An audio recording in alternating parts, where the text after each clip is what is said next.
Vous suivez la chaîne Kassai 24 Télévision. Mesdames et messieurs, il est l'heure de vous informer. Bienvenue dans cette édition du journal dont voici d'abord les sommaires. Les partis Alliance des Congolais bâtisseurs ACB Kassai dénoncent la circulation sur les réseaux sociaux des montages mensongers attribués à son autorité morale. Le député Guy Mafuta Kabongo, dans une déclaration à la presse, ACB rappelle que sa vision se base sur la cohabitation pacifique et signale qu'elle se réserve les droits de saisir la justice. 17 morts, c'est le bilan des naufrages signalés dans la soirée du mercredi 8 avril 2026 sur la rivière Lova dans le secteur de Bampende. Nous sommes ici dans la province du Kassai. Pour Gédéon Mouteme, jeune notable de ces coins, cette situation résulte de la négligence des autorités provinciales. Il appelle ainsi à une solution rapide face à cette crise. Gédéon Mouteme est l'invité de la rédaction. Vous allez les suivre avant la fin de ce journal. Voilà tout pour les sommaires. Merci de nous avoir choisis pour être correctement informés. Mesdames et messieurs, nous ouvrons cette édition du journal dans la province d'Ikassai. Un naufrage a été signalé dans la soirée du mercredi 8 avril 2026 sur la rivière Lova dans le secteur de Bampende, territoire de Tikapa, c'est ici au Kassai.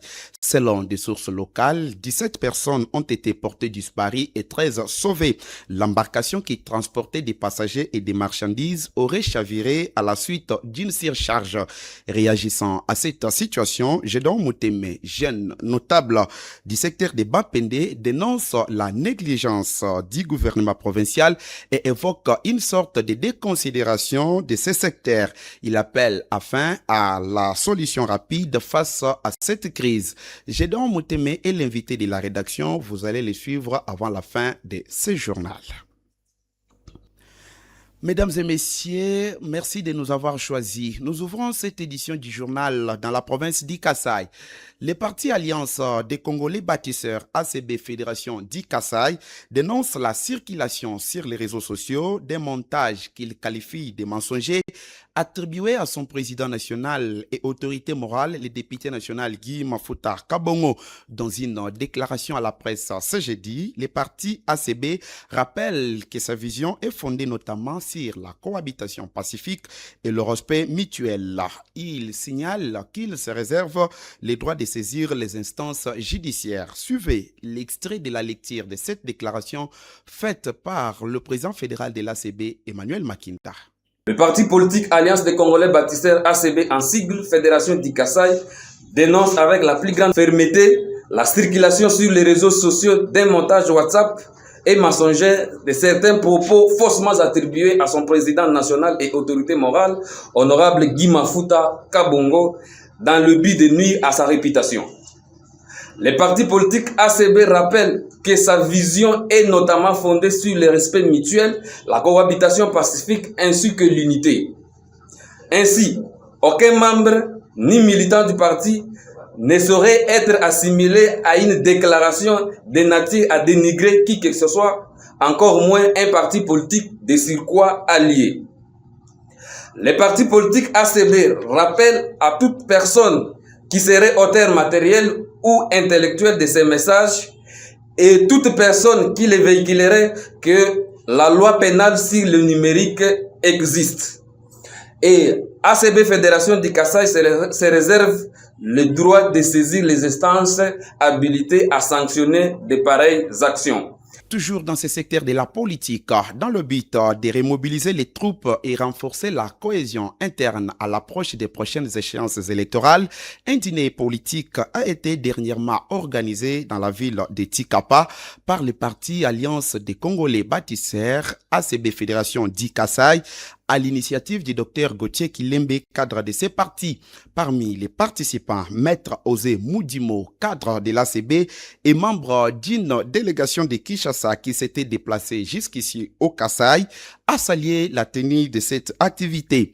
Il y voit un signal fort de l'organisation du parti avant les prochaines élections. Suivez Maître Osé Moudimo à travers cet élément.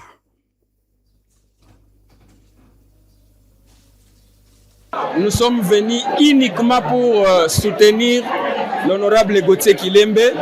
C'est un compétiteur. nous avons cheminé ensemble, nous avons tous été candidats.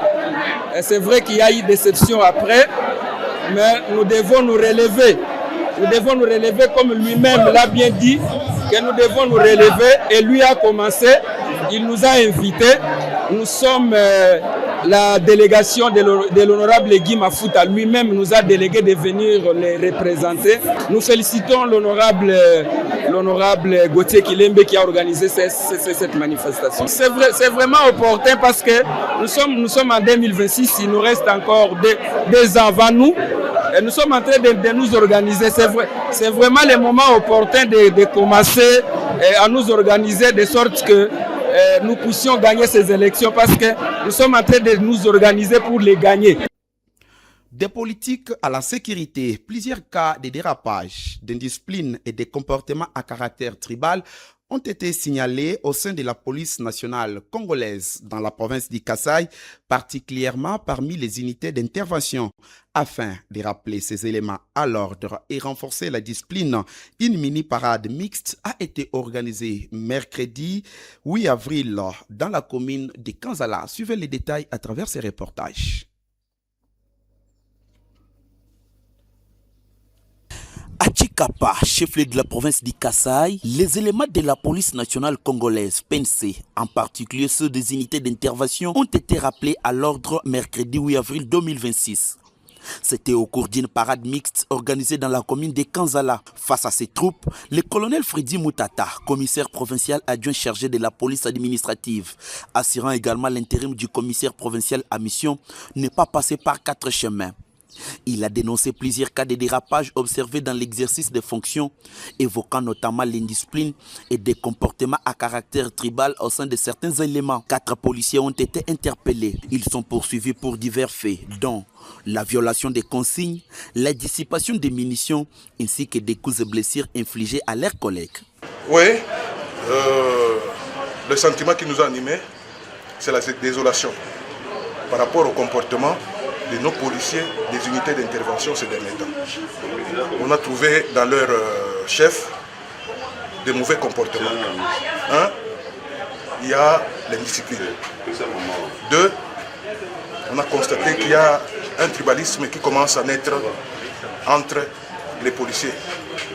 Et 3, on a voulu leur faire montrer que la sanction, c'est le seul instrument que nous avons pour pouvoir restaurer l'ordre et la discipline dans les unités.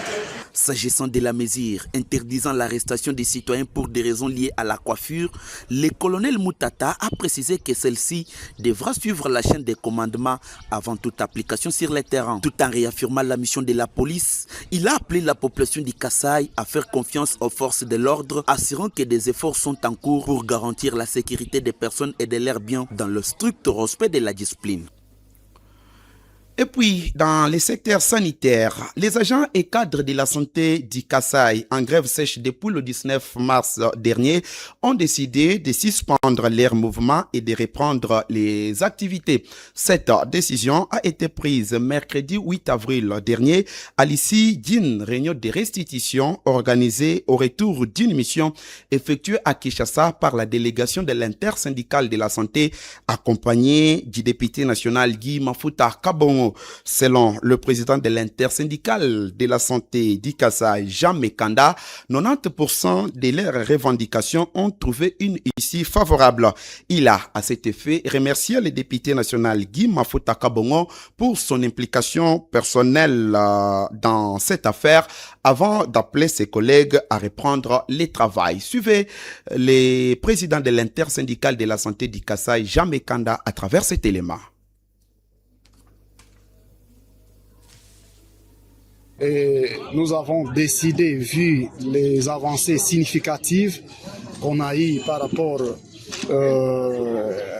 aux revendications, lever cette grève qui a été décrétée depuis le 19 mars 2026, parce que la plupart des revendications ont trouvé leur satisfaction.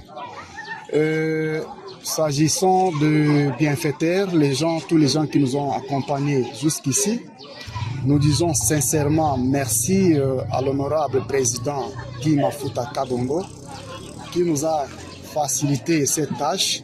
Il s'est impliqué totalement à la recherche de cette solution au niveau de Kinshasa.